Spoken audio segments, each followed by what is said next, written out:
Pessoal, dando continuidade aqui na nossa série Primeira Habilitação, ainda na parte de Legislação de Trânsito, capítulo 4, estaremos apresentando sobre adição ou mudança de categoria, veículos de propulsão humana e tração animal, condutores de máquinas, transporte de produtos perigosos, transporte escolar e condutor estrangeiro e permissão internacional para dirigir.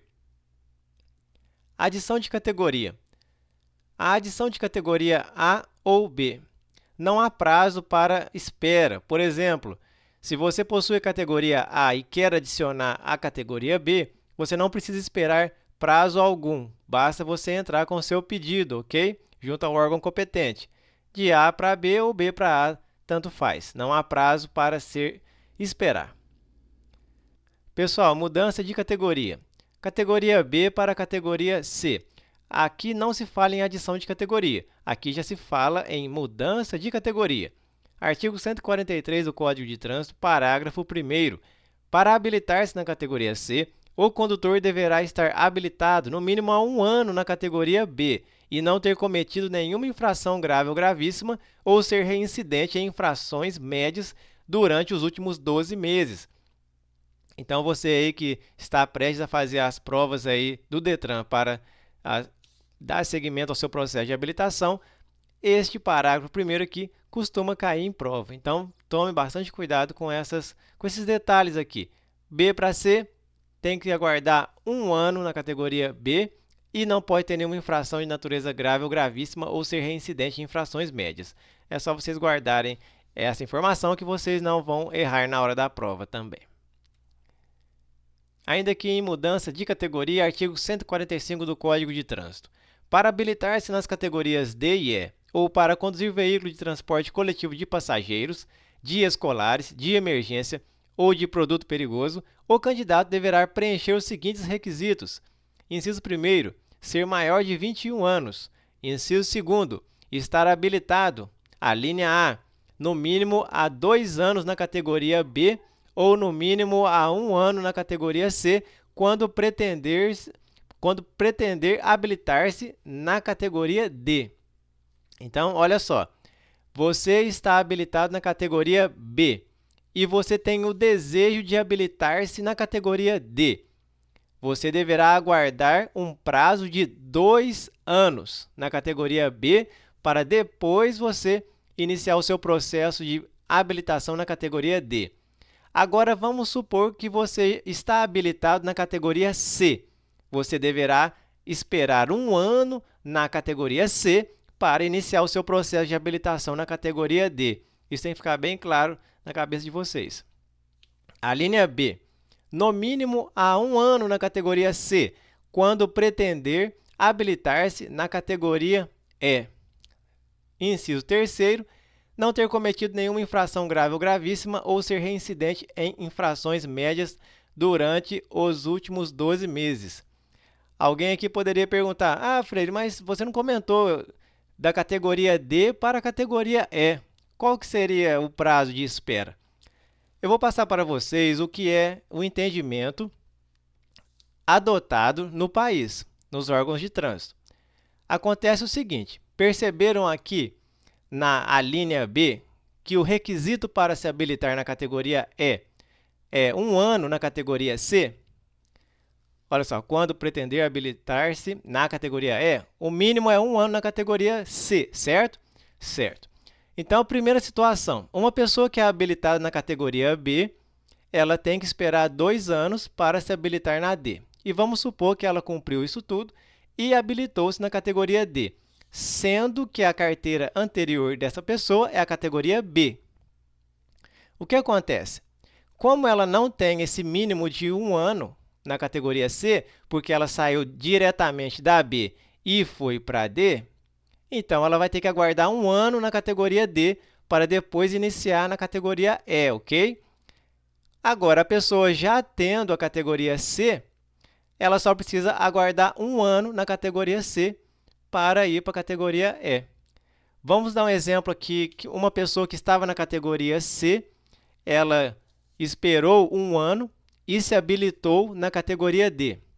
São duas situações. A primeira era, a pessoa estava na B, esperou 2 anos e foi para a D.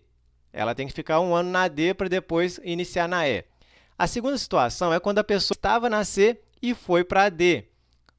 Para ela ir para a D, ela teve que esperar 1 ano na categoria C, certo? Certo.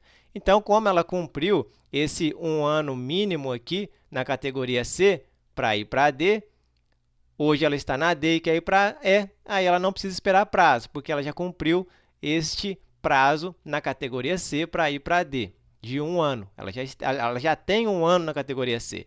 Então, resumindo, uma pessoa que anteriormente era habilitada na categoria B, passou 2 anos, ela se habilitou na D. Ela tem que esperar 1 ano na D para iniciar o processo de habilitação na E. A pessoa, ela estava na categoria C, esperou 1 ano, se habilitou na D.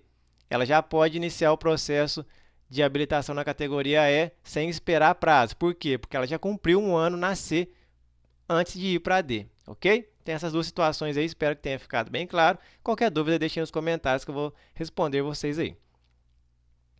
Continuando aqui ainda no artigo 145, inciso 4º, ser aprovado em curso especializado e em curso de treinamento de prática veicular em situação de risco, nos termos da normatização do CONTRAN.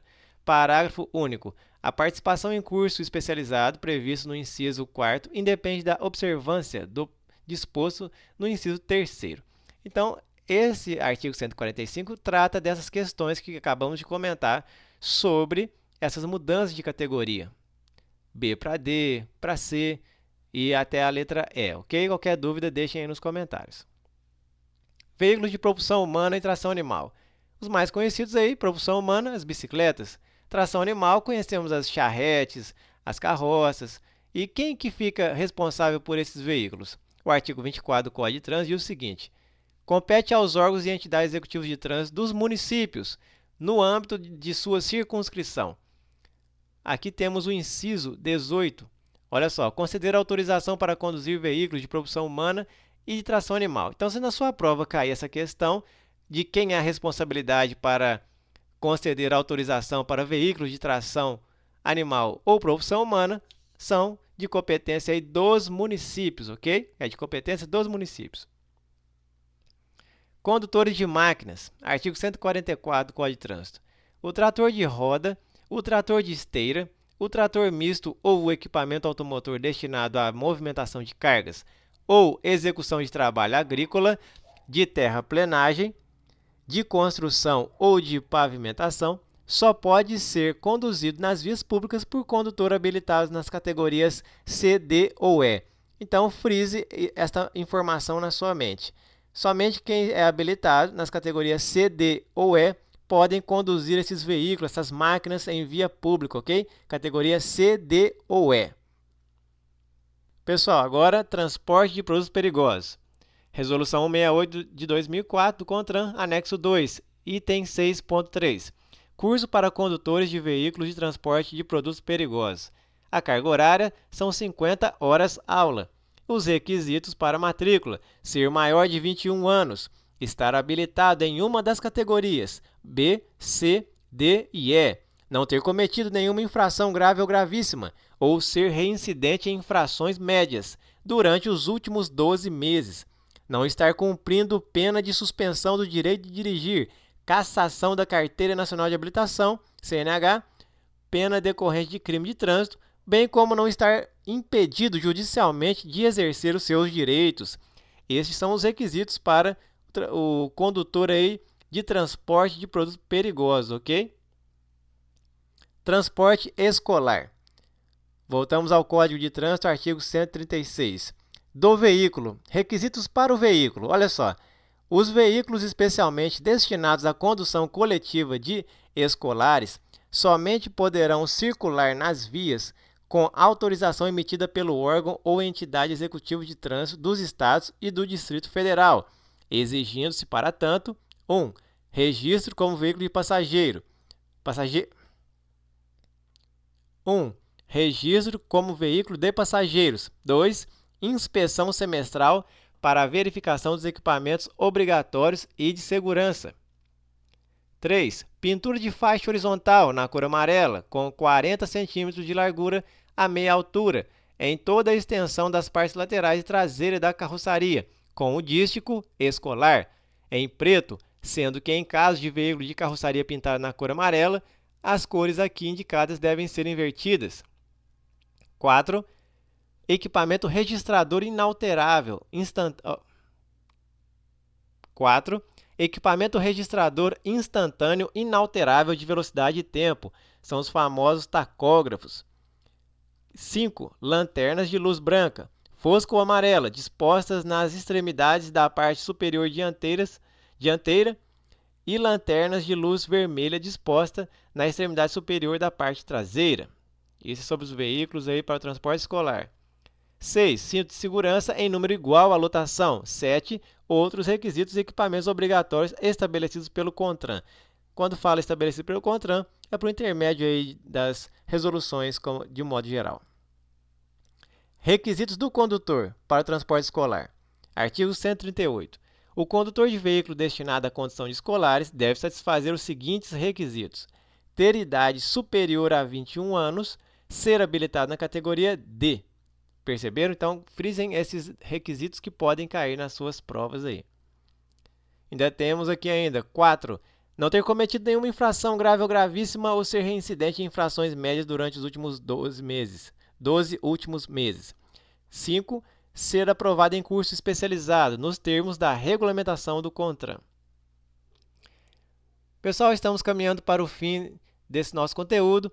Agora um pouquinho sobre condutor estrangeiro. Artigo 1º aí da Resolução CONTRAN 360. O condutor de veículo automotor oriundo de país estrangeiro e nele habilitado, desde que penalmente imputável no Brasil, poderá dirigir no território nacional, quando amparado por convenções ou acordos internacionais ratificados e aprovados pela República Federativa do Brasil, e igualmente pela adoção do princípio da reciprocidade no prazo máximo de 180 dias, respeitada a validade da habilitação de origem, ou seja, os condutores oriundos de países que têm esses tratados aqui com o Brasil, pelo prazo máximo de 180 dias, eles podem dirigir no nosso território nacional, desde que também a pessoa seja penalmente imputável no Brasil. Detalhe. Parágrafo 4º. O condutor estrangeiro, após o prazo de 180 dias de estada regular no Brasil, pretendendo continuar a dirigir veículo automotor no âmbito territorial brasileiro, deverá submeter-se aos exames de aptidão física e mental e psicológica, nos termos do artigo 147 do CTB, respeitada a sua categoria, com vistas à obtenção da Carteira Nacional de Habilitação. Então, o condutor estrangeiro vai ficar mais 180 dias? Vai. Então, ele precisa fazer esses exames aqui, exame de aptidão física e mental e avaliação psicológica, para ele obter aí a CNH nacional, ok? Permissão internacional para dirigir. Artigo 1º. Essa resolução 168 foi alterada pela resolução 683 de 2017, ok? Artigo 40. Compete ao órgão executivo de trânsito da União expedir a permissão internacional para dirigir, PID, o que poderá ser feito diretamente e mediante delegação aos órgãos executivos dos Estados e do Distrito Federal, ou a entidade habilitada para esse fim pelo DENATRAN. Perceberam? A responsabilidade da emissão aí da permissão internacional para dirigir é do DENATRAN. Parágrafo 1º. A PID será expedida conforme modelo definido no anexo 7 da Convenção sobre Trânsito Viário, celebrada em Viena em 8 de novembro de 1968 e promulgada pelo Decreto número 86.714, de 10 de dezembro de 1981, normatizado por portaria específica do DENATRAN. Ainda temos mais um pouquinho de informação sobre a permissão internacional para dirigir. Parágrafo 2º. O DENATRAN deverá estabelecer os requisitos e procedimentos a serem observados para a produção e expedição da PID, bem como para o credenciamento das entidades interessadas a produzir a PID e a habilitação das entidades interessadas em expedir a PID. Pessoal, muito obrigado pela companhia. Estamos encerrando o capítulo 4 dessa nossa série, Primeira Habilitação. Caso você não seja inscrito em nosso canal, convido você a se inscrever no nosso canal, os inscritos do nosso canal são um dos primeiros a saberem quando vai haver alguma alteração na legislação de trânsito, além de receberem conteúdos exclusivos sobre trânsito e transporte. Pessoal, deixe um joinha no vídeo para ajudar o nosso canal e eu aguardo vocês no nosso próximo vídeo.